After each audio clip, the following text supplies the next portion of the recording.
Bonsoir à tous, soyez donc les bienvenus dans cette table ronde, fruit d'un partenariat entre trois entités.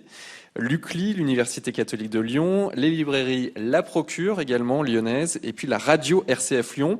Une fois par trimestre, l'idée est de se retrouver autour d'un ou plusieurs livres pour aborder en profondeur les thématiques qu'ils abordent. Et aujourd'hui, nous allons inaugurer ce cycle de conférences avec 7 ouvrages consacrés à la Bible hébraïque, publié chez Odile Jacob, Penser les défis contemporains avec la Bible hébraïque, sous-titrée Une éthique du bien et du mal. Avec nous pour en parler ce soir, ce sont les deux auteurs de ce livre, la sœur Sophie Ramon et le père Olivier Artus. Bonjour à tous les deux. Bonjour. Merci d'être avec nous. Vous êtes tous les deux religieux et tous les deux docteurs en théologie. Ce sont vos points communs, en tout cas les principaux. Père Olivier Artus, vous êtes prêtre. Vous avez été ordonné dans le diocèse de Sens-Auxerre. Vous êtes également médecin, neurologue. Vous avez été membre de la commission biblique pontificale pendant 13 ans et actuellement vous êtes le recteur de l'Université catholique de Lyon. Vous êtes spécialiste du Pentateuque. On aura peut-être l'occasion d'en parler pendant cette conférence. Et puis à vos côtés, sœur Sophie Ramon, vous êtes religieuse de l'Assomption, professeure d'écriture sainte à l'Institut catholique de Paris, où vous dirigez l'équipe de recherche Bible et littératures antiques. Vous êtes pour votre part spécialiste des psaumes et on aura l'occasion également d'en parler. Alors, pour bien situer le cadre de notre discussion ce soir, le titre « Penser les défis contemporains avec la Bible hébraïque ». D'abord, qu'est-ce qu'on entend par Bible hébraïque? Est-ce que vous pourriez nous dire à quoi ça correspond exactement, Sophie Ramon? Ou non, Père Artus. Alors oui, nous choisissons cet ordre parce que vous allez comprendre pourquoi dans un instant. Donc la Bible hébraïque est délimitée assez tardivement, au IIe siècle de notre ère, dans les communautés juives de Judée et plutôt de Galilée. Elle est formée de 3 éléments. La Torah, qui a été délimitée comme telle beaucoup plus tôt, on est plutôt à la fin du IVe siècle avant notre ère. Les prophètes, au temps de Jésus, je pense que la Bible hébraïque telle que nous la connaissons n'est pas encore achevée. Il y a Torah, prophètes et psaumes, mais il n'y a pas encore ce qu'on appelle les ketuvim, les autres écrits. Et donc finalement, c'est la perte du temple qui va entraîner les communautés juives à définir leur identité par un texte. Et ce texte, donc, c'est le Tanakh tel que nous le connaissons. Mais là, je ne parle que du texte hébraïque, mais ça ne limite pas néanmoins le contenu de notre Ancien Testament en milieu catholique en tout cas, et c'est là que Sophie Ramon va apporter un complément tout à fait nécessaire à mon propos. Oui, parce que en fait, on déborde un peu les cadres de la Bible hébraïque, puisque si on part de ce qui constitue notre Ancien Testament, disons en milieu catholique, il y a aussi des écrits qu'on ne retrouve pas dans d'autres canons, qui sont reçus par les catholiques, mais pas par les protestants ni par les communautés juives. Et en particulier des textes qui sont en langue grecque, et qu'on a, disons, inséré dans notre propos parce qu'il y avait des questions, peut-être on va y revenir, mais des questions qui touchent à la vie, par exemple, ou à la mort, qui sont particulièrement présentes dans ces textes-là. Voilà. Après, on pourrait nous demander, mais pourquoi vous avez pris Bible hébraïque et pas Ancien Testament? C'est quand même beaucoup plus simple, Ancien Testament. Vous n'auriez pas tort d'ailleurs, mais disons que l'idée aussi, c'était en publiant aux éditions Odile Jacob, c'était de s'adresser à un public qui n'est pas nécessairement confessant, puisque l'idée, c'est de proposer les textes bibliques pour penser les défis contemporains. Mais c'est peut-être une question sur laquelle on va y revenir. On peut faire une lecture de ce texte de manière confessante ou de manière non confessante. En tout cas, l'idée, c'était d'élargir l'audience et donc la terminologie bible hébraïque, en un sens, est plus, disons, peut-être moins connoté. Et les éditions Odile Jacob qui sont connues pour la vulgarisation de leurs ouvrages en général, et donc ce livre s'inscrit également dans ce cadre. Alors justement, ce livre, parlons-en, avant d'entrer dans le vif du sujet, peut-être comprendre un peu sous une forme de note d'intention, quelle a été votre volonté, d'où est née cette rencontre, puisque c'est un livre écrit à 4 mains, on va y revenir dans quelques instants. D'où est venue cette rencontre et cette envie d'écrire un livre là-dessus, d'aller convoquer la Bible pour comprendre la société aujourd'hui? Je te laisse la petite histoire, si tu peux. Et donc, l'idée, comme je disais, c'était d'essayer de lire les textes au prisme des questions contemporaines, ou des défis contemporains. Alors, c'est un peu un défi, parce qu'évidemment, il faut lire les textes avec ce qu'ils disent, avec rigueur, parce que sinon, le risque, c'est toujours d'instrumentaliser les textes pour leur faire dire ce qu'on a envie de leur faire dire. Mais donc, l'idée, c'était de partir des questions contemporaines.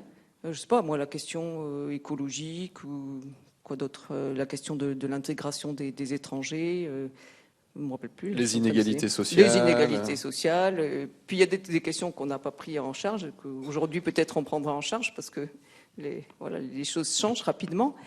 Mais donc l'idée c'était à partir de questions contemporaines, de proposer les textes bibliques comme une ressource. Alors une ressource, c'est quelque chose qui est à notre disposition, qui donne à penser et qui est à mettre en débat avec d'autres ressources. Donc c'est une ressource parmi d'autres, on pourrait en dire, évidemment, mais c'est aussi une ressource qui est fondatrice pour notre culture occidentale et évidemment pour les communautés croyantes. Et c'est une ressource à explorer. Et les textes bibliques, je pense, ont des caractéristiques qui permettent cela. Par exemple, les textes bibliques, les textes de l'Ancien Testament, on pourrait dire, je pense, du Nouveau Testament. Là, je fais attention parce qu'il y a des collègues là qui pourraient. Mais les textes de l'Ancien Testament, en tout cas, contiennent une pluralité d'opinions. Comme disait un collègue que nous avions autrefois à Paris, Jesus Assurmendi, il disait toujours avec pas mal de verbes, c'était un basque espagnol, alors vous imaginez. Il disait la Bible, c'est pas le règne de la pensée unique. Et donc, il y a des débats. Il y a du débat dans les textes bibliques. Et du coup, qui dit débat dit aussi réflexion, dit discernement. Donc ça, c'est assez intéressant.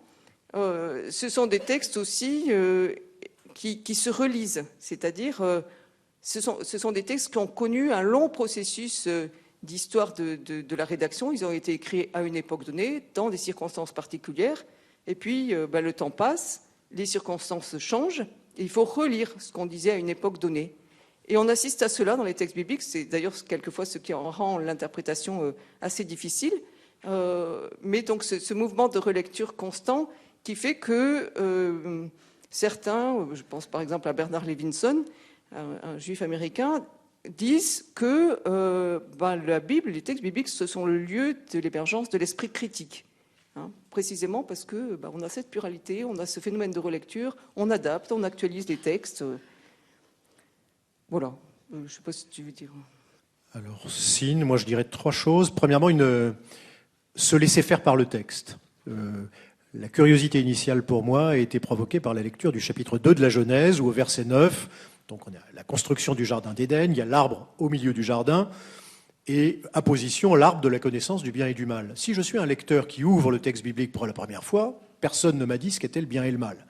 Donc, la question est, comment ce récit biblique va-t-il construire les notions de bien et de mal ?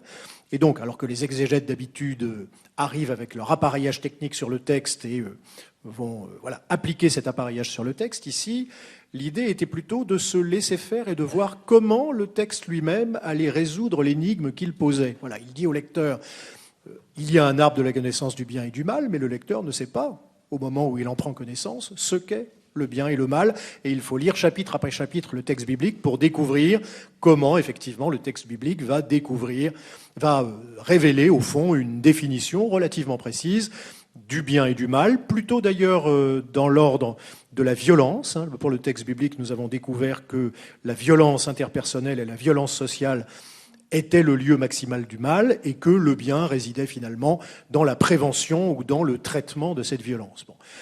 Deuxième point de départ, effectivement, c'est ce que disait Sophie Ramon, c'est le fait que la lecture du texte biblique met en scène des problèmes anthropologiques qui sont les nôtres.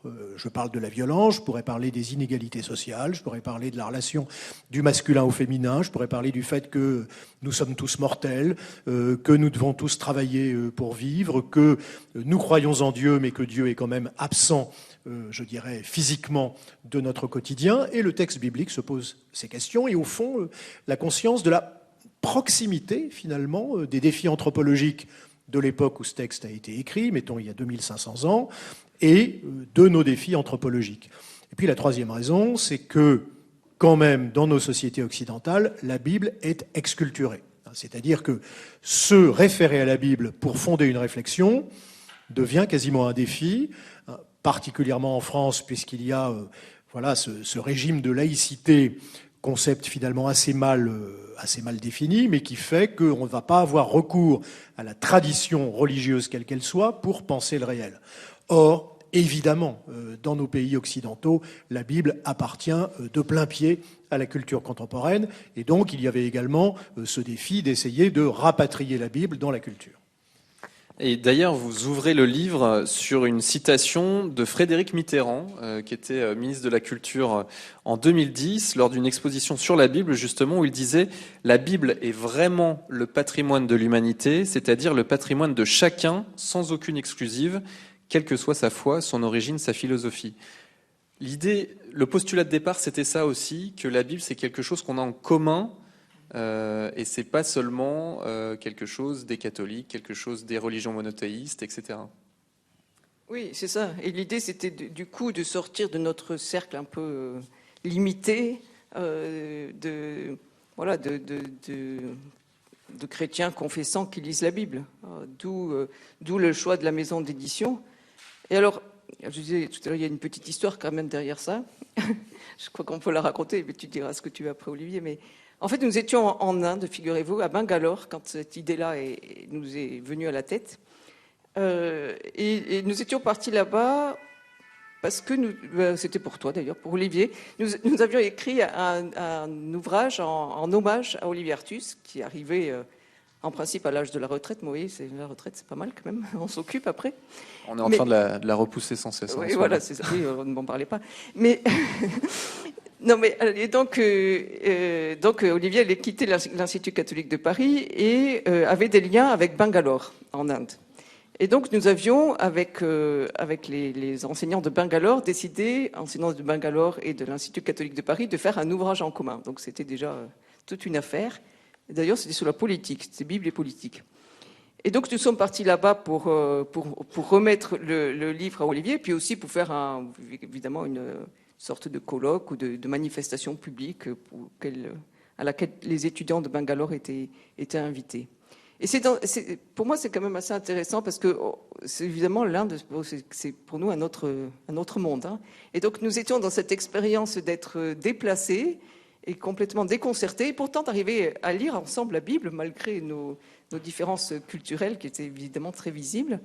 Et c'est dans ce contexte-là qu'est née l'idée de faire quelque chose ensemble. Mais alors après, le frère d'Olivier y a été mêlé, mais là peut-être je te laisse raconter si tu veux.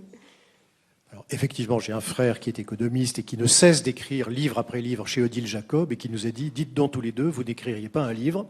Et donc, il nous a présenté Odile Jacob, qui a été intéressé par notre projet et qui a dit « Oui, c'est pas mal, donc je prends. » Et donc, voilà, nous avons commencé à écrire ce livre à 4 mains.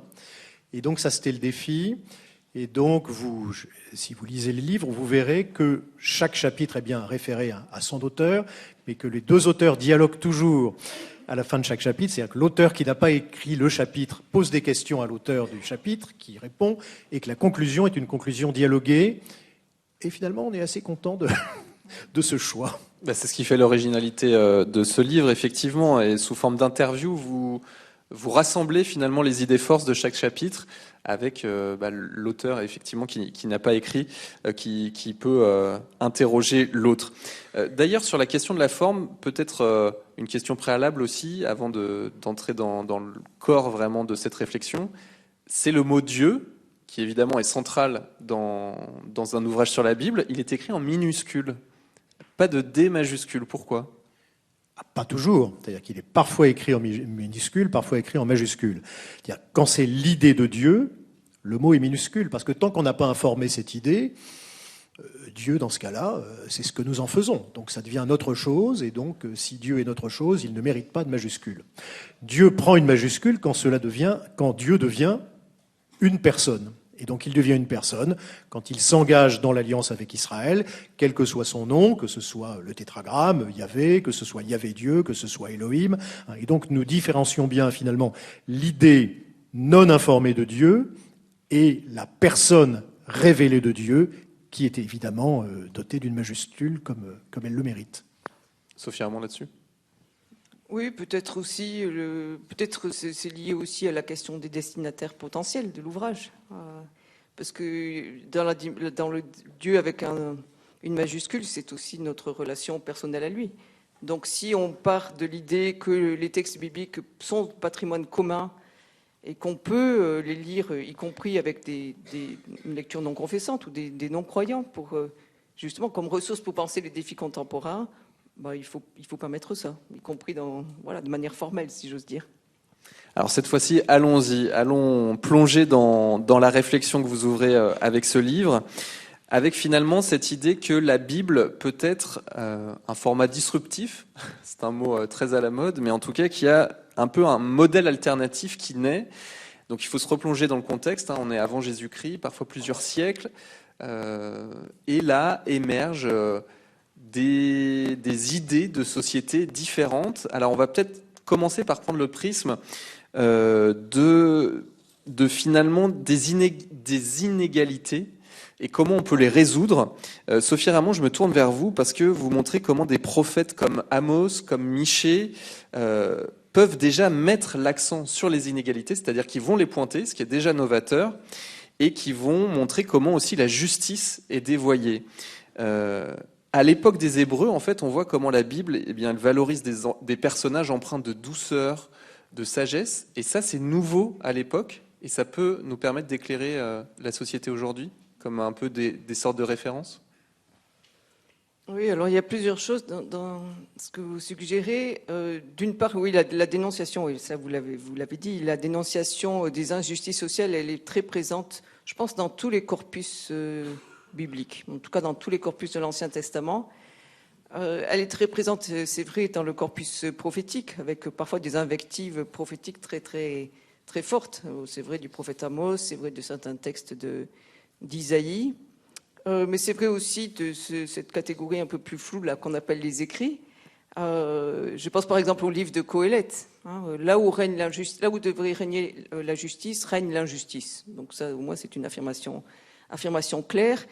Et une des particularités de ces textes, c'est précisément non pas simplement de dénoncer les inégalités sociales, mais quelque chose qui est perçu comme plus aigu encore ou plus grave, c'est la perversion de la justice. Alors, sous couvert de faire justice, on génère de l'injustice. Et ça, c'est très présent dans les textes bibliques. Alors, il y a quelque chose vous parliez de douceur.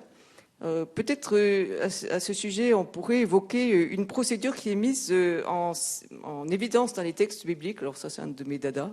Mais une procédure qui est mise en évidence dans les textes bibliques, dans les textes prophétiques essentiellement d'ailleurs, mais pas seulement. On la rencontre aussi dans le Pentateuque, qui tient à la manière de gérer les conflits. Alors il y a plein d'histoires de conflits de tout genre, vous imaginez, comme ça se passe dans notre vie. Je ne sais pas, il y a des disputes autour des puits, par exemple, ou des choses comme ça. Et les textes bibliques proposent de gérer ce type de conflit au lieu d'aller au tribunal, ce qui est la forme la plus classique, la plus basique, de gérer les conflits. Donc au lieu d'aller au tribunal, les textes bibliques suggèrent, certains textes bibliques suggèrent d'aller trouver son adversaire, ou celui qui est l'oppresseur, celui qui nous rend victime, qui nous fait victime, d'aller trouver la partie adverse et d'entamer avec elle une discussion pour l'inviter à revenir de sa conduite mauvaise et à restaurer une relation basée sur un contrat, sur une entente, on pourrait dire sur une alliance, si on est dans la Bible, justement. Alors, c'est lié à une terminologie en hébreu qui est très particulière. Et c'est très intéressant parce que c'est plus qu'un conflit, c'est plus qu'une résolution de conflit à l'amiable. Il ne s'agit pas simplement d'éviter d'aller au tribunal et puis de payer trop cher, mais l'idée, c'est vraiment de faire en sorte que la victime, l'oppresseur, ne soit pas forcément puni pour ce qu'il fait, si du moins il consent à revenir de sa conduite mauvaise. Et donc l'idée, c'est précisément de restaurer la justice sans faire de victime ni d'oppresseur, en sortant de cette logique victime, oppresseur et oppresseur qu'il faudrait châtier par la sentence d'un juge. Et donc comment ça nous éclaire aujourd'hui finalement, au-delà de l'exemple qui est donné? Alors, c'est une procédure qui est très intéressante parce qu'on est quand même dans des sociétés ou dans une société qui est très procédurière Et là, on nous propose une voie alternative, finalement, et qui est très exigeante parce que il faut consentir, en réalité, à poursuivre l'histoire en sortant d'une logique qui est celle de se constituer ou victime ou de faire de l'autre un oppresseur. Et ça, c'est terriblement exigeant. Mais je pense que c'est très... Alors, quelquefois, quand je parle de ça, il y a des cultures qui ne sont pas les nôtres, mais qui disent, mais nous, on pratique ça. Je pense par exemple à ce qui a essayé d'être pensé au Rwanda après le génocide pour restaurer la relation dans des sociétés extrêmement blessées. Je ne sais pas ce qu'on pourrait prendre comme autre exemple, mais l'idée, c'est qu'on puisse poursuivre une relation commune, quoi qu'étant passé par quelque chose d'extrêmement éprouvant. Alors vous, Père Artus, vous mettez en exergue aussi un contre-modèle de société qui arrive avec l'arrivée de Dieu, en fait, c'est la notion de propriété. C'est-à-dire qu'à partir du moment où ce que j'ai m'est donné par Dieu, tout change. Est-ce que vous pouvez nous expliquer comment ça peut nous inspirer aujourd'hui ? Je pense qu'effectivement, tout le texte biblique est lié au débat, même au conflit entre deux compréhensions de l'être humain. Est-ce que je suis autonome ? Est-ce que ma liberté est sans limite ? Donc une anthropologie de l'autonomie absolue de l'être humain. Ou bien est-ce que je rentre dans une anthropologie du don et de la gratuité, c'est-à-dire que je reconnais dans ce cas-là que ce que je suis, ma vie, et ce que j'ai, mes biens, ne m'appartient pas en propre, mais m'est donné. Autrement dit, en fonction de l'anthropologie à laquelle je vais adhérer, il y aura soit une non-distance entre les biens, quels qu'ils soient, et moi-même, ou une distance qui fait que je ne serai pas prisonnier de ces biens. C'est ça le sens de l'interdiction de la consommation du fruit de l'arbre de la connaissance du bien et du mal. C'est-à-dire qu'on dit à Adam, le premier être humain, tu ne pourras pas t'approprier le tout. Voilà. Il va falloir que tu en laisses une partie, donc le tout n'est pas à toi, tu n'es pas un propriétaire du monde. Alors effectivement, cet affrontement rebondit après ça dans les différents textes législatifs de la Bible hébraïque et de la Torah, pour la gestion, je dirais, quotidienne de la société, qui se trouve devant les mêmes écueils que la nôtre. Il y a des très riches, il y a des très pauvres, il y a des gens qui perdent leur terre et qui deviennent esclaves des autres, il y a des gens qui s'endettent, etc. Donc comment fait-on ? Et donc la réponse d'Israël, alors premier intérêt, elle n'est pas formulée en une fois. Israël va réfléchir à ces questions entre le 7e et le 4e siècle, c'est-à-dire 3 siècles de réflexion, au cours desquels la réflexion va s'affiner progressivement et au cours desquels une distance va se prendre vis-à-vis de la notion de propriété absolue, pour le dire comme ça, c'est-à-dire qu'on va demander aux propriétaires d'esclaves de libérer leurs esclaves tous les 7 ans et de leur rendre vraiment la liberté, c'est-à-dire les moyens de se réinstaller comme petits agriculteurs, donc d'avoir finalement un pécule de réinstallation, et on va surtout, et là ça peut avoir un écho contemporain, on va annuler la dette. Alors on va l'annuler tous les 7 ans dans le Deutéronome, on va l'annuler tous les 50 ans dans le Lévitique, mais c'est le processus qui dit, il y a un moment où si on laisse subsister la dette trop longtemps, on est définitivement prisonnier de sa dette, et donc définitivement campé dans un statut d'infériorité. Alors le problème, c'est que dans cette société d'Israël, on s'aperçoit que le roi, qui normalement dans le Proche-Orient ancien devrait être le promoteur de la justice, ne l'est pas. Et donc, le personnage du roi va disparaître du texte du Pentateuque, du texte de la Torah, au profit d'un autre personnage qui est le garant de la justice et qui est Dieu lui-même. Et donc, on pourrait se dire, il y a quand même un certain désespoir vis-à-vis des institutions humaines, et donc on se prévaut de l'autorité de Dieu pour dire, vous ne pouvez arriver au bonheur que si vous prenez en compte le statut du pauvre et sa condition quotidienne dans l'organisation sociale, et donc si vous, qui que vous soyez, vous prenez une distance nécessaire avec les biens que vous possédez. Alors ça va jusqu'à Lévitique 25-23, qui est le comble, je dirais, de ces affirmations, où c'est Dieu qui parle et qui dit « C'est moi le propriétaire, vous n'êtes chez moi que des étrangers résidents. » Autrement dit, rien n'est à vous, vous n'êtes que des usufruitiers au mieux. C'est un peu brutal comme formulation, et en même temps, ça remet les choses à leur place, c'est-à-dire que les biens ne sauraient être absolutisés, et que, au fond, la Bible fait le même constat que nous, que l'absolutisation des biens conduit à la concurrence, à la jalousie, c'est-à-dire à la guerre, au meurtre, et que donc la seule manière de maintenir la paix, c'est une juste prise de distance vis-à-vis des possessions, quelles qu'elles soient.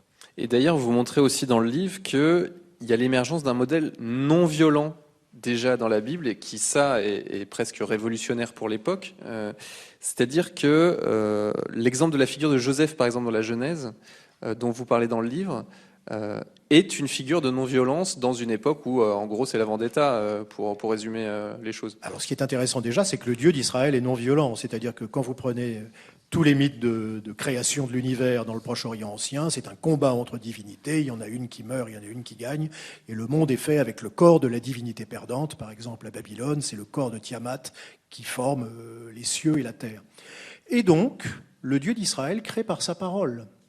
Et il crée l'homme à son image, en lui demandant de dominer la terre, mais avec l'interdiction de manger les animaux. Autrement dit, en Genèse 1, l'humain est créé végétalien, même pas végétarien, végétalien.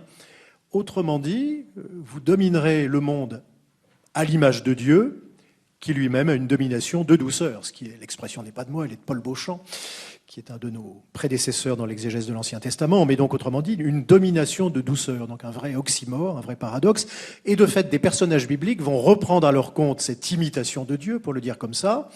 Alors il y a un jeu de mots étonnant dans la Genèse, en hébreu, alors je suis obligé d'en venir un peu à l'hébreu, mais donc dans le récit concernant la naissance d'Abel, on dit que Ève, Vat-Tosef, Evel, elle ajouta Abel. Bon, Vat-Tosef, puis on sait bien que le destin d'Abel, c'est d'être tué par son frère, Caïn.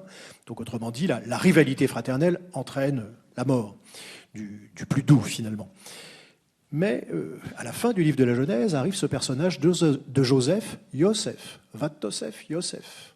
Alors là non plus, l'idée n'est pas de moi, elle est d'André Ouénin, qui est un exégète wallon, et qui dit la fraternité réconciliée entre Joseph et ses frères répare la fraternité brisée entre Abel et Caïn. Autrement dit, on a un récit long qui mène finalement à la renaissance d'une espérance, qui est l'espérance d'une vie pacifique entre humains.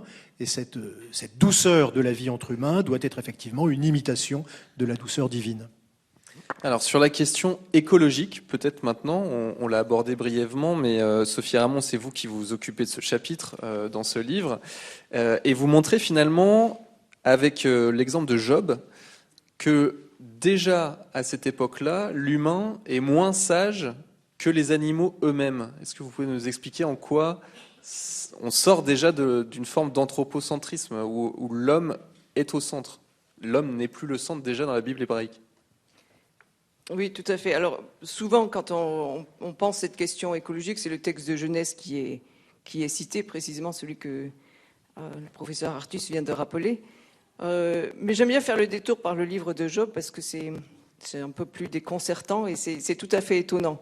Le livre de Job, c'est l'histoire de cet homme à qui il arrive tout un tas de malheurs successifs, et qui donc va entamer avec Dieu une sorte de dialogue assez musclé. D'abord avec ses amis, parce que tous essaient de le convaincre dans le dialogue avec ses amis. Les amis essaient de le convaincre, excusez-moi, qu'il est coupable de quelque chose. Il est puni par Dieu. Voilà. Il est puni par Dieu, puisque donc il lui arrive tant de malheur, c'est qu'il a dû faire quelques péchés quelque part. Alors qu'il est très vertueux, hein, Job. Alors qu'il est très vertueux.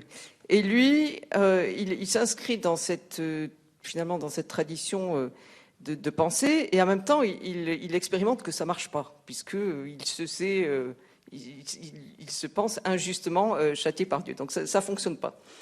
Et il entre en controverse donc avec Dieu sur cette question finalement qui est la question de la souffrance de l'innocent. Et Dieu lui répond, une sorte de hors-sujet, en lui faisant faire une grande contemplation de la création. Alors c'est magnifique, d'ailleurs, cette réponse de Dieu à Job, c'est un texte qui est extrêmement poétique avec beaucoup d'images.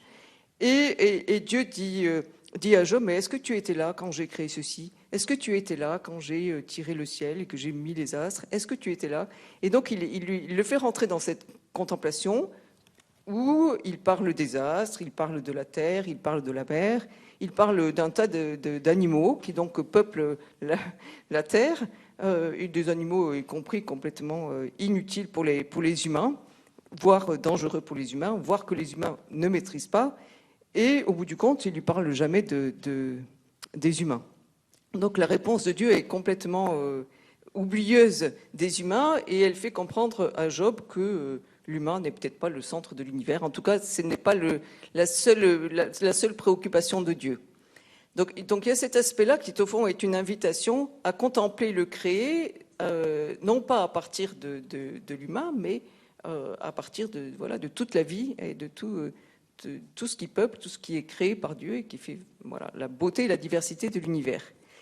Et puis il y a un autre texte dans le livre de Job, donc ça c'est le chapitre 28 que souvent on appelle le poème de la sagesse, une sorte de texte un peu off là qui apparaît tout à coup dans le livre de Job. On ne sait pas qui le prononce en fait, parce que souvent c'est Job qui parle, ou c'est les amis qui parlent, ou c'est Dieu qui parle, et puis là on ne sait pas qui parle. Bon. Et dans ce texte-là, il est question de ce que les humains savent faire, donc de leur connaissance, de leur savoir technique. Alors évidemment, on n'est pas connaissance technique actuelle, on ne savait pas faire les mêmes choses, mais il y a une chose qu'on savait faire et qui est bien présentée dans le texte, c'est extraire les minéraux. Et le texte avertit que dans l'extraction des minéraux, quand elle devient abusive, quand elle est trop importante, quand elle est au seul profit de l'humain, le risque c'est que la terre soit ravagée, et la terre, dans le texte, est qualifiée de pourvoyeuse de pain. La terre, c'est celle qui donne le pain, c'est celle qui nourrit. Et donc, si on la détruit parce qu'on extrait de manière abusive des minéraux, on détruit ce qui, au fond, nous nourrit, qui est notre mère nourricière, si on peut dire les choses comme ça. Donc là, on a déjà tout l'aspect écologique défendu aujourd'hui, quoi. C'est ce que vous nous montrez. C'est ça. Alors évidemment, les défis sont pas à la même échelle, parce qu'on n'a pas les mêmes pouvoirs de destruction, ni les mêmes capacités techniques. Donc il faut replacer les choses à leur échelle. Mais c'est assez étonnant de voir que l'extraction des minéraux était déjà,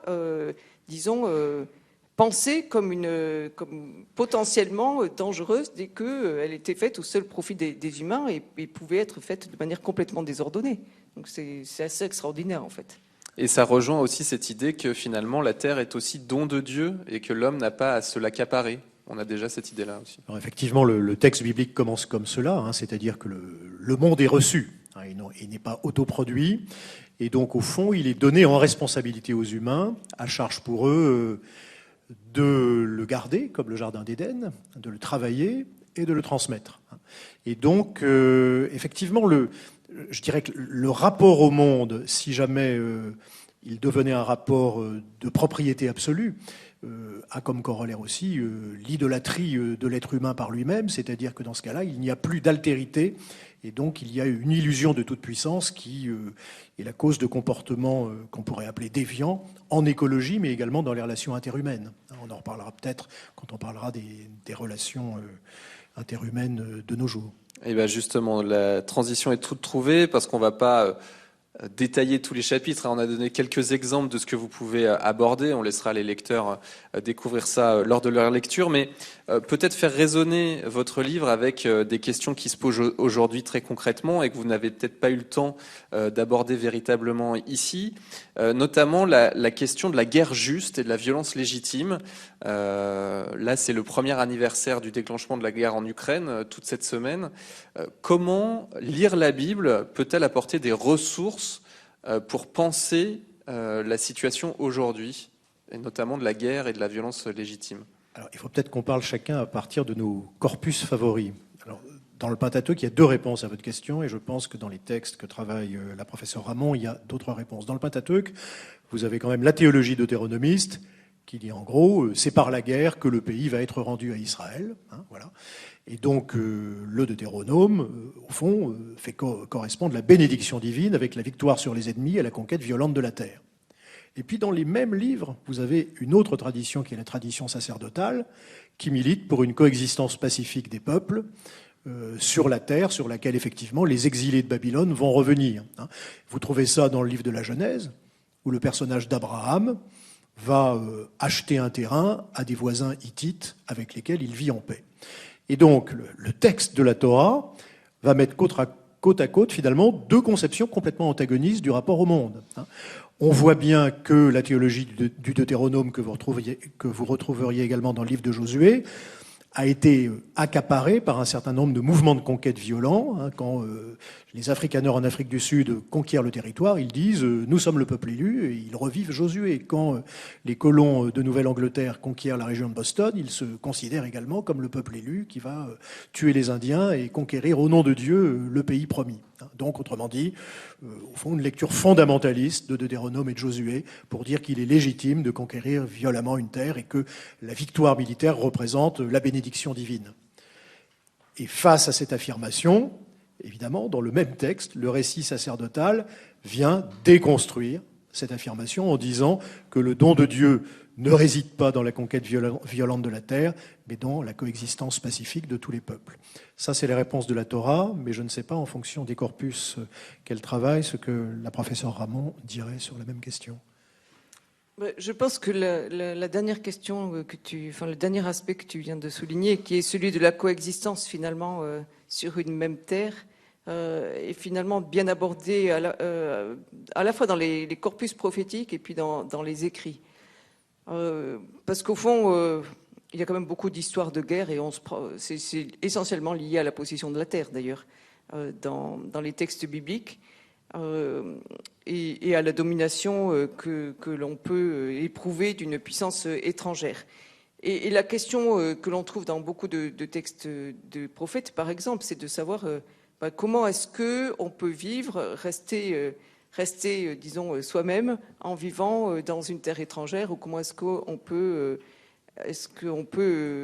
vivre avec des populations mêlées. Donc ça, c'est un aspect qui est très, très présent et qui finalement est aussi peut-être très actuel et qui peut nous aider à penser pour aujourd'hui. Et cette même question, elle se retrouve aussi dans les écrits. Alors, souvent, elle touche, par exemple, dans certains psaumes, elle touche à la question de la domination de l'empire hellénistique. Donc là, on n'est plus dans un contexte... disons, la question, c'est plus tellement la guerre en tant que telle, c'est plus la question comment est-ce qu'on peut vivre son identité quand on a une culture dominante qui imprègne et avec laquelle on serait tenté de se concilier ou qu'on serait tenté d'adopter. Donc, comment rester soi-même dans une culture qui est extrêmement différente. Mais bon, c'est un peu loin de la question de la guerre juste qui finalement... n'est pas véritablement abordé, pour autant que je sache, en tout cas certainement pas dans les écrits, mais dans les textes prophétiques, pas en tant que tel en tout cas. Parce que ce qui est assez étonnant, c'est que finalement, parfois dans la Bible, on a tout et son contraire, comme vous venez de le dire. Vous disiez, c'est l'émergence de l'esprit critique. Comment on arrive à faire le tri, entre guillemets, quand on approfondit, quand on fait des études approfondies de ces textes, comme vous le faites, pour essayer de trouver une ligne... Alors, il y a deux éléments. Il y a ce que disait Sophie Ramon au début, c'est-à-dire que la Bible ne cesse de relire la Bible. C'est-à-dire que chaque génération hérite des traditions des générations précédentes et va commenter, enrichir, sélectionner, etc. Premier processus. Et effectivement, le deuxième processus, qui est peut-être un peu troublant d'ailleurs pour nous, c'est qu'il y a un débat assez furieux. Parfois, dans le texte biblique, je prends la question du rapport aux étrangers comme exemple le plus frappant. Dans les livres d'Esdras et de Néhémie, que faut-il faire aux étrangers? Les expulser de Jérusalem. Ils n'ont pas leur place dans la communauté israélite de Jérusalem. Donc, on demande aux femmes étrangères de partir et aux enfants issus de ces unions illégitimes, entre guillemets, avec des Ammonites et des Moabites, de quitter la communauté judéenne. Vous allez maintenant lire le livre de Ruth, qui vous raconte comment une étrangère moabite s'intègre parfaitement dans la communauté judéenne de Bethléem et vaut mieux que cette israélite. Donc, autrement dit, c'est écrit à la même époque, enfin peut-être Esdras, Néhémie un peu plus tardivement, 4e, 3e siècle, Ruth, début du 4e, mais vous avez de manière quasi simultanée des expressions totalement antagonistes sur le rapport à l'étranger. Ça nous rappelle notre propre société, me semble-t-il. Et donc là, en fait, qu'est-ce qui change d'un texte à l'autre? C'est que dans Esdras et dans Néhémie, ce sont des considérations de pureté qui l'emportent, et c'est pour des raisons de pur, impur, que l'on va expulser les étrangers, alors que ces considérations sont totalement absentes du livre de Ruth. Alors, vous disiez tout à l'heure, Jean-Baptiste, on a besoin finalement de quelqu'un qui nous aide à interpréter. Il me semble que c'est là qu'on a besoin d'un Nouveau Testament. Parce que là, on voit bien en lisant les évangiles, l'évangile de Marc, dont on vient de lire les premiers chapitres en ce début de temps ordinaire, on voit bien que la différence pure explose dans l'évangile de Marc et qu'elle n'est plus un prisme pertinent de lecture de la réalité. Mais lorsque vous êtes dans l'évangile, vous êtes toujours dans ce travail de réinterprétation d'un donné précédent. Mais évidemment, la figure de Jésus donne une autorité particulière à la lecture qu'il fait des Écritures qui le précèdent, et donc il fait effectivement un choix entre les différents possibles qui existent dans la Bible hébraïque. Sophie Ramon, sur cette circularité de la Bible, en quelque sorte. Oui, j'étais en train de penser, je ne vais pas répondre directement à votre question, en tout cas pas dans un premier temps, parce que tout à l'heure vous parliez des figures de douceur, et en écoutant Olivier Artus sur le livre de Ruth, finalement, la qualification qui fait que Ruth, qui est moabite, puisse être intégrée à la communauté d'Israël, c'est sa chesed, donc sa bonté. La bonté envers sa belle-mère, la bonté, je ne sais pas si c'est la meilleure traduction d'ailleurs, bonté, mais la miséricorde, c'est ça, envers sa belle-mère et puis envers le clan de son mari, donc le pays de son mari. Et c'est cette fidélité, cette bonté de Ruth qui fait que donc elle peut être intégrée à la communauté d'Israël. Et donc c'est une figure de douceur, en quelque sorte, aussi. Et du coup, j'ai perdu ce... Sur le fait que la Bible réinterprète la Bible à chaque fois, comment on fait le tri, finalement, quand on est dans votre position de penseur, de théologien ?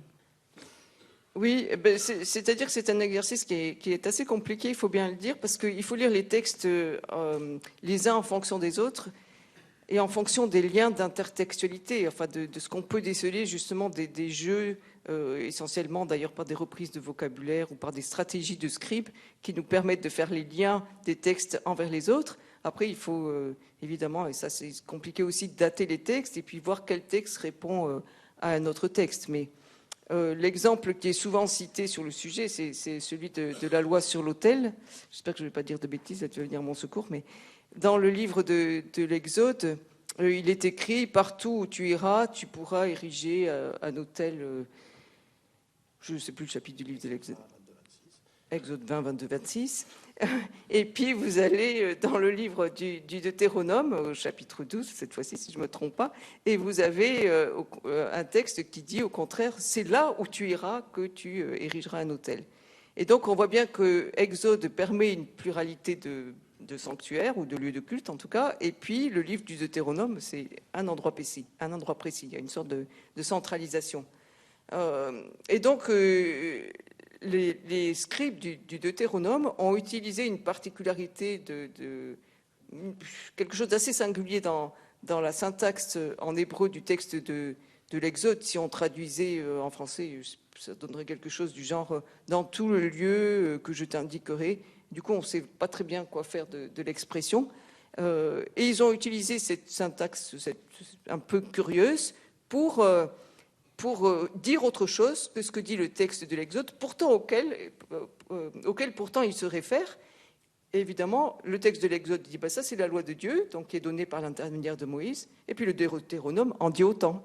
Et donc, ce qui est assez finalement amusant, c'est que vous avez des stratégies de scribes qui citent des textes anciens, plus anciens, parce qu'ils reconnaissent l'autorité de ce texte, mais comme les circonstances ont changé, ils ont quelques petites stratégies comme ça pour leur faire dire autre chose. Et quelquefois, c'est de manière très amusante, parce que ça peut être très ironique aussi. Par exemple, dans le livre de Qoéleth, quelquefois s'amuse à citer le livre des Proverbes ou à reprendre des expressions de livre des Proverbes, mais c'est pour faire dire complètement autre chose que le livre des Proverbes. Donc on voit bien aussi qu'il y a ça revient finalement à ce par quoi on a commencé, mais il y a des débats et ces textes ne sont pas toujours d'accord. Les scribes qui les ont écrits ne sont pas toujours d'accord entre eux et quelquefois donc ça prend des tournures comme ça de polémique ou de débat ou d'actualisation parce que les temps ont changé, les circonstances ont changé. Une question que vous n'avez pas abordée directement dans le livre, mais que vous aviez trouvé intéressant d'évoquer aujourd'hui, qui traverse l'Église dans la crise qu'elle peut connaître avec les différentes révélations, c'est la question des abus. abus spirituels, notamment abus tout court, et vous montrez que finalement il y a déjà un avertissement très fort dans la Bible. En quoi déjà il y a une mise en garde contre les abus dans le texte de la Bible hébraïque? Alors, on revient peut-être au débat des anthropologies, finalement. C'est-à-dire, autrement dit, suis-je totalement autonome et, au fond, cette autonomie absolue me donne une illusion de toute puissance qui va entraîner l'idolâtrie de ma propre personne et me faire considérer le reste du monde et autrui comme ma chose, y compris Dieu. D'ailleurs, Jean-Marie Lustiger, dans le livre La Promesse, a des paroles extrêmement fortes sur la manière dont certains chrétiens pourraient être tentés de manipuler le Christ et d'en faire leur chose, c'est-à-dire, au fond, un objet qu'ils font parler au lieu de le laisser parler. Je pense que le débat est là. La prévention des abus, c'est laisser l'autre être autre. Et si je laisse l'autre être autre, je le laisse à la juste distance. Donc, un, l'autre n'est pas ma chose. Et deux, si je suis dans une anthropologie du don et de la gratuité, je suis toujours conscient que je me reçois de l'autre et que j'entre dans un mouvement de circularité, dans un échange gratuit avec lui, et donc non pas dans une appropriation plus ou moins violente. Alors, l'appropriation, ça peut être la séduction du discours, l'appropriation, ça peut être la possession de l'objet, ou ça peut être, pire encore, la possession de la personne. Mais est-ce qu'il y a des exemples bibliques que vous pourriez mentionner, ou des épisodes qui sont des exemples pertinents? Je dirais que l'Ancien Testament est plein de ces exemples. C'est-à-dire que chaque fois qu'il y a meurtre, violence, ou par exemple l'exemple de la vigne de Naboth, voilà. Donc le roi va dire « Oh, elle est pas mal cette vigne, bon, je la veux pour moi », et donc on va en venir à un procès truqué où on fait assassiner Naboth à la suite de 2 faux témoignages produits par la reine phénicienne Jézabel. Et donc la convoitise de la vigne de Naboth était tellement forte qu'au fond, la suppression de la vigne de Naboth n'était rien par rapport au fait d'obtenir l'objet vigne. Et donc le mécanisme des abus est exactement celui-là. Sauf que ça ne porte pas sur des propriétés, mais sur des personnes cette fois-ci. Sophie Ramon. Oui, peut-être je peux vous faire part d'une expérience que j'ai faite, parce que c'est vrai que je pense que si on écrivait le livre aujourd'hui, ce serait difficile de passer la question, mais je ne sais plus quelle année, il m'avait été demandé d'intervenir à la conférence des évêques de France, enfin une assemblée d'évêques, sur cette question des abus. Et alors il m'avait été suggéré de préparer la rencontre, je devais faire évidemment quelque chose de biblique, de préparer la rencontre avec des victimes d'abus sexuels au sein de l'Église. Et donc nous avions eu cette rencontre, je ne me rappelle plus, il y avait peut-être 4 ou 5 personnes, et nous nous étions réunis, et en réfléchissant quel texte biblique prendre, j'avais imaginé de prendre un récit, parce qu'un récit, au fond, ça permet de lire et puis disons, de s'identifier à un personnage ou de se mettre dans la peau d'un autre personnage, d'entrer dans un monde de valeurs, on se laisse emporter par le récit. Et j'avais proposé de partir d'un récit qui est assez connu, en tout cas au moins partiellement, qui est le récit qui concerne le roi David. Et donc on a fait cette expérience ensemble d'ouvrir le texte biblique et de lire le cycle de David et de trouver des mots pour dire ce que les victimes ressentaient ou auraient envie de dire de leur expérience. Et ça, je vous assure que c'est une expérience qui est extraordinaire. Et si jamais vous avez envie de lire le texte biblique, sous cet aspect-là, prenez le cycle de David. En fait, il y a tout dans ce texte-là. Évidemment, l'épisode qui est peut-être le plus connu, c'est l'épisode de David qui, voyant Bethsabée,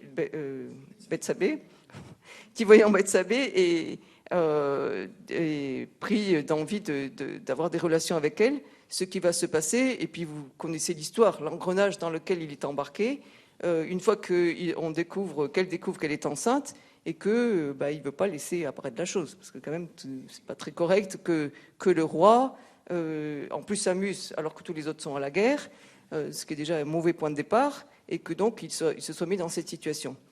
Et vous connaissez l'histoire, comment il envoie à son chef des armées la consigne de faire tuer... Non, d'abord il fait revenir le mari de Uri le Hittite, mais j'oublie toujours le nom de la femme, ce qui est terrifiant. Bethsabée, quand même. mesdames, il faut venir à mon secours, là. Il y a un peu de soutien féminin. Et donc, Bethsabée, et donc il le fait revenir en espérant que le mari aille vers sa femme, ce qui ne se passe pas, parce que l'étranger, Ouri le Hittite, est finalement plus droit que n'est le roi d'Israël. Donc, conclusion, il va ensuite le renvoyer à la guerre, et puis il l'envoie, lui, Ouri, avec en main un messager à l'adresse de son chef des armées pour qu'il se fasse tuer par les adversaires adverses. Et c'est ce qui arrive. Et bon, l'histoire après continue, je vous passe les détails, mais il y a ensuite tous les démêlés de la succession de David, et en particulier la faiblesse que David a envers ses fils. Alors ça, c'est une catastrophe. Et parmi toutes les choses diverses et variées qui se passent, parce qu'on va d'abus en abus finalement dans cette histoire, abus de pouvoir, abus sexuels, et il y a une chose terrifiante qui se passe à un moment donné, c'est que un des fils viole sa sœur. Et on assiste dans le récit à une espèce de poids de silence qui va disons, atteindre tous les protagonistes de l'histoire, à commencer par Tamar, la femme qui s'en va en silence et avec un cri étouffé que personne ne devait entendre, et elle est enfermée chez elle pour que personne ne sache l'histoire. Et David se tait parce qu'il aime son fils, et donc il ne veut pas qu'il y ait des représailles sur son fils. Et c'est ce poids du silence que les victimes ont vécu aussi dans l'Église. Finalement, il va entraîner par la suite toute une cascade de fléaux dans la maison de David. Et c'est très intéressant de voir cette logique des abus qui donc suscite le silence, qui suscite une sorte d'enfermement, et finalement on va de mal en pis, mais ça j'ai pas besoin de vous raconter l'histoire. Il y a cette chose qui sort dans les journaux pour qu'on en soit bien au courant. Mais on le voit déjà dans le texte biblique, dans le récit biblique. Et on parlait des personnages de douceur. Il y a aussi cette idée de, entre guillemets, se méfier des stars dans la Bible. Alors tout à fait. Ces histoires d'abus actuels ont donné, à mon avis, une actualité nouvelle au chapitre 18 du Deutéronome, qui nous parle des faux prophètes. Moi, je dois dire que quand je lisais ce chapitre, je me disais, comment se fait-il que ce texte passe 10 versets à nous dire ce qu'est un faux prophète, comment on reconnaît un faux prophète? Et en fait, si on regarde bien l'histoire des 40 dernières années de l'Église, il y a quand même eu un certain nombre de prophètes autoproclamés. Voilà. Donc de prophètes autoproclamés qui finalement étaient des faux prophètes. Et donc, oui, il y a quand même pas mal d'affirmations dans le texte biblique que c'est dans la discrétion et dans le silence que Dieu se révèle, pas dans la starisation, dans le bruit. Et donc, sans doute, cette discrétion de Dieu vaut également pour ceux qui se réclament de lui. Oui, puis on pourrait aussi peut-être lire les récits de vocation, cet aspect-là. Parce que quand on lit les récits des gens qui sont appelés, que ce soit dans le Pentateuque ou les textes prophétiques, ils ont toujours une bonne raison pour pas y aller. Ou ils disent, je ne sais pas parler, t'as qu'à prendre ton frère avec toi. Et en fait, ils mettent toujours en avant quelque chose qui est de l'ordre d'une limite. Mais je suppose qu'on pourrait dire la même chose dans les évangiles, dans le choix des disciples par Jésus.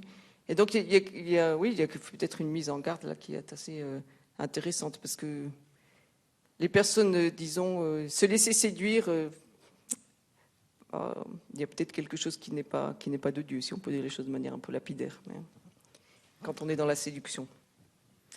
Tout autre sujet, mais d'actualité aujourd'hui et qui traverse la société française notamment, c'est la question de la fin de vie.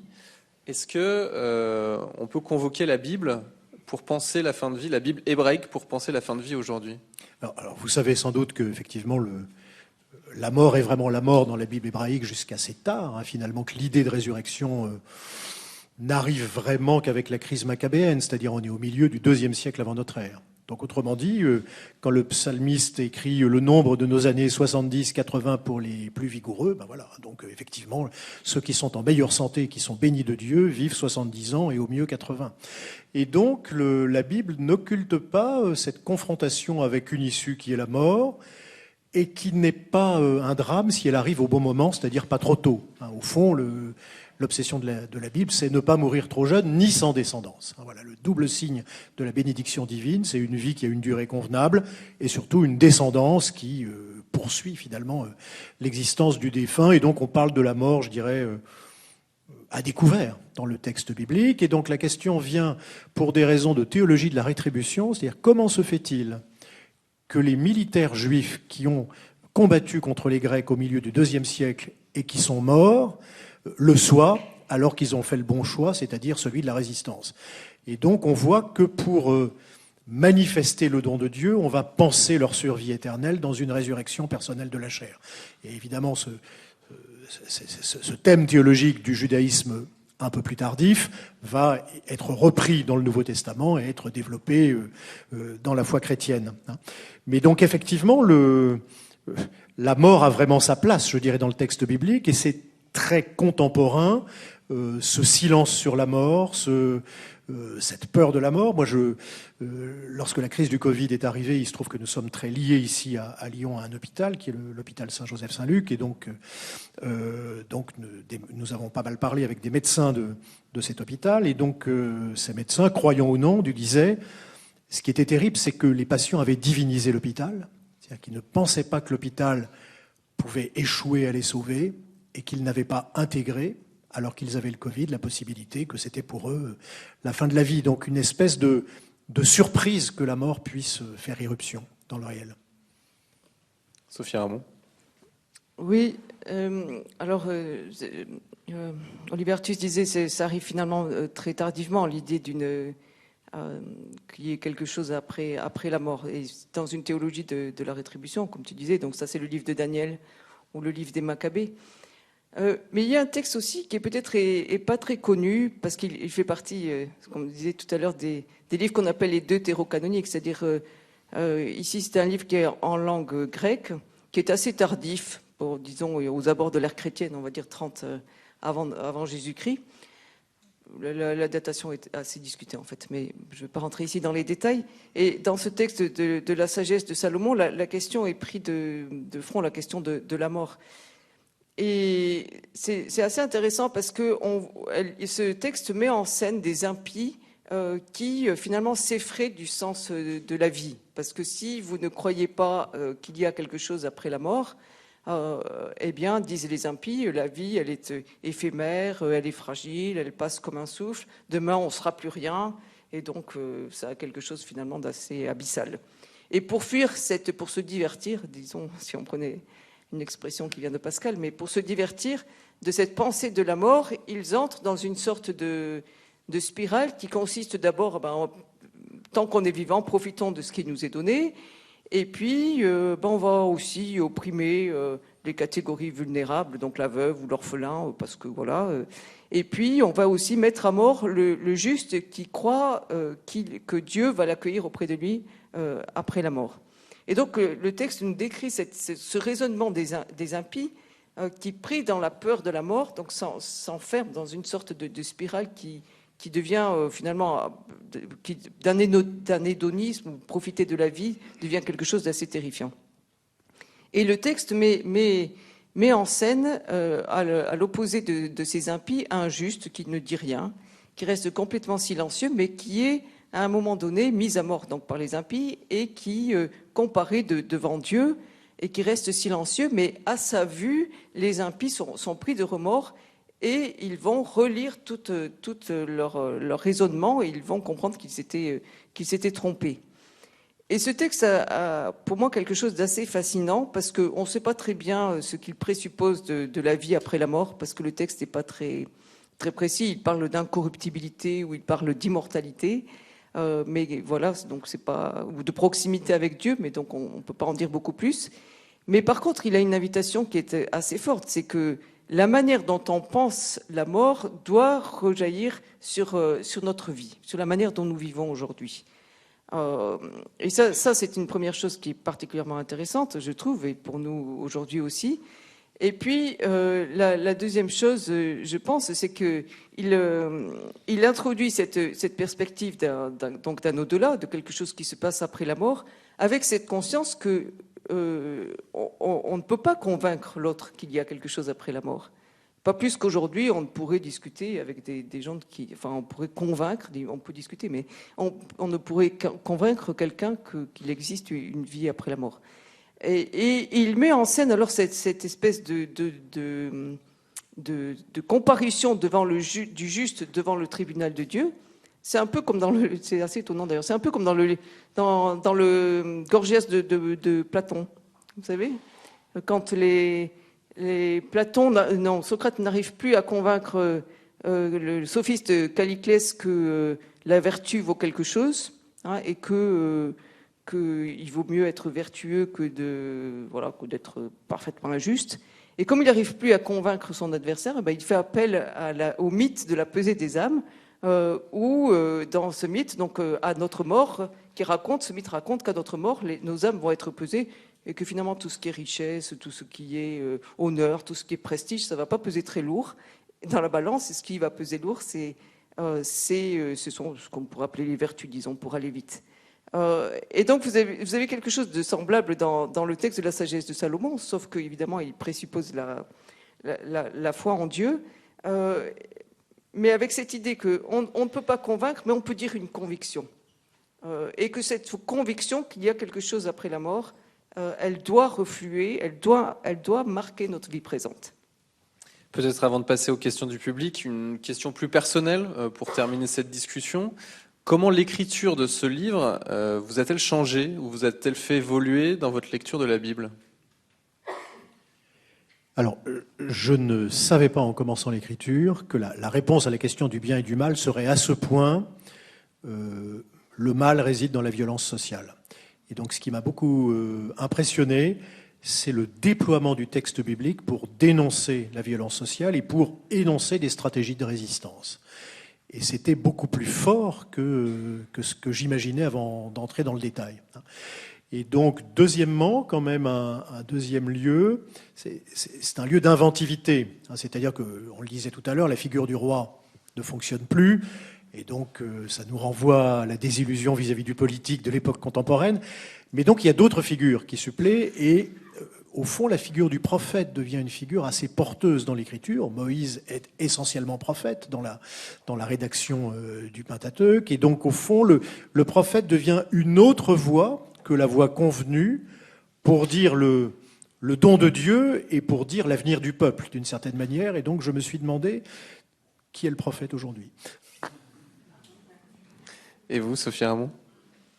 Je pense que... Non, je ne sais pas ce que je pense, mais ce qui peut-être a été l'expérience la plus intéressante, c'est d'essayer de lire le texte biblique à partir de la question contemporaine, et non pas l'inverse. C'est-à-dire, souvent on lit les textes bibliques avec le risque d'ailleurs d'être un peu jargonneux, un peu enfermé dans nos pratiques et dans nos modes de lecture, parce que voilà, c'est comme ça. Et là, on essaie de faire l'exercice inverse. Et du coup, pour moi, ça a été l'expérience quand même de me rendre compte que ce livre, il est extrêmement contemporain. Alors évidemment, on le sait, on se le dit, mais quand on fait l'expérience de le lire avec des questions d'aujourd'hui, on s'aperçoit qu'il y a finalement oui, c'est une ressource, mais c'est une vraie mine, quoi. Enfin, il y a beaucoup de choses que l'on peut dire à partir de ce texte, que l'on peut penser à partir de ces textes, et que l'on peut... oui, explorer comme une ressource. Donc c'était ça pour moi, peut-être l'expérience. Eh bien, merci à tous les deux d'avoir été avec nous. Je rappelle donc le titre de ce livre, Penser les défis contemporains avec la Bible hébraïque, une éthique du bien et du mal. C'est publié chez Odile Jacob. Merci au père Olivier Artus et à ma sœur Sophie Ramon, d'avoir été avec nous.